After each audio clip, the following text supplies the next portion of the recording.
Kebanyakan manusia justru kita maunya kemuliaan tapi kita tidak mau bayar harganya. Kita mau kemuliaannya tapi kita tidak mau salibnya. Filipi 2 ayat 9 berkata, itulah sebabnya Allah sangat meninggikan dia dan mengaruniakan kepadanya nama di atas segala nama. Kemuliaan yang Yesus terima adalah karena ketaatan dan pengorbanannya untuk melakukan kehendak Bapaknya. Bukankah Yesus juga pernah mengatakan yang sama kepada kita?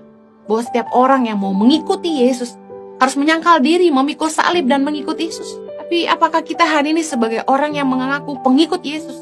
Kita bilang kita ikut Yesus, apakah kita sungguh-sungguh mau sangkal diri? Apakah kita mau pikul salib dengan sukarela?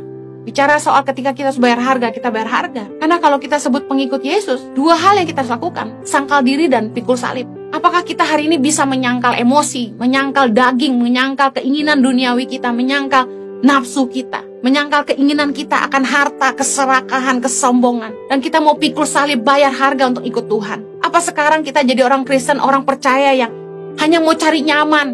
Kalau parkiran susah nggak ke gereja, kalau AC nggak dingin nggak mau ke gereja, kalau pendeta khotbahnya nggak keren nggak mau ke gereja. Berapa banyak kita yang ikut Tuhan hanya untuk berkatnya, untuk kemuliaannya, tapi tidak taatnya, tidak salibnya. Mari ketika kita hadir di sebuah komunitas, ketika kita ada dalam sebuah hubungan, miliki mentalitas, saya harus jadi berkat, saya harus memberi kontribusi, saya hadir untuk mewarnai, saya harus jadi terang, saya harus jadi garam, memberi rasa, kehadiran saya harus mengubah, bukannya datang karena punya agenda. Saya ingat ketika saya ke pedalaman, saya kaget ketika saya lihat tiba-tiba bantuan berdatangan sebelum pemilihan. Ketika caleg-caleg mulai membagi-bagikan bantuan, mereka datang karena mereka punya kepentingan supaya mereka memperoleh suara rakyat. Tapi pertanyaan saya, berapa banyak para wakil rakyat yang sungguh-sungguh mengedepankan kepentingan rakyat di atas kepentingan pribadinya? Di dalam hubungan,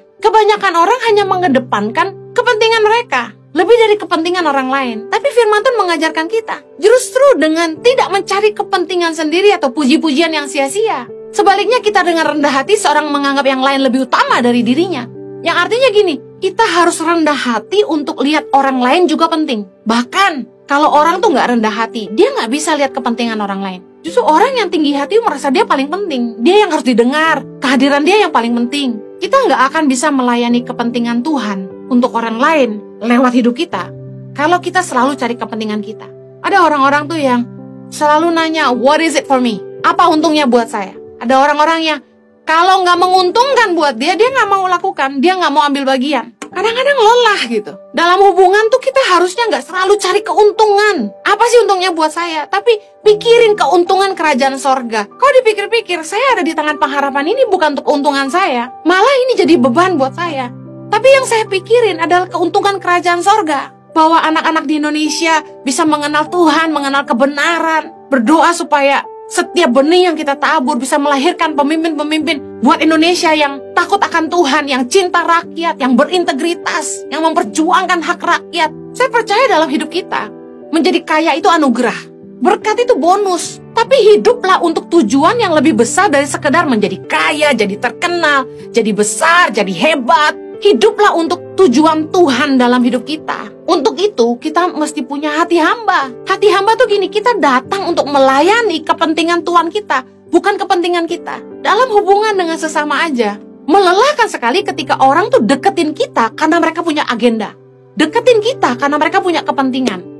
Ketika mereka tidak diuntungkan, mereka meninggalkan kita. Lelah nggak punya hubungan yang seperti itu? Lelah sekali ketika dikelilingi oleh orang-orang yang awalnya datang pura-pura tulus, padahal punya niat bulus. Datang untuk posisi, datang untuk diakui. And they come for money.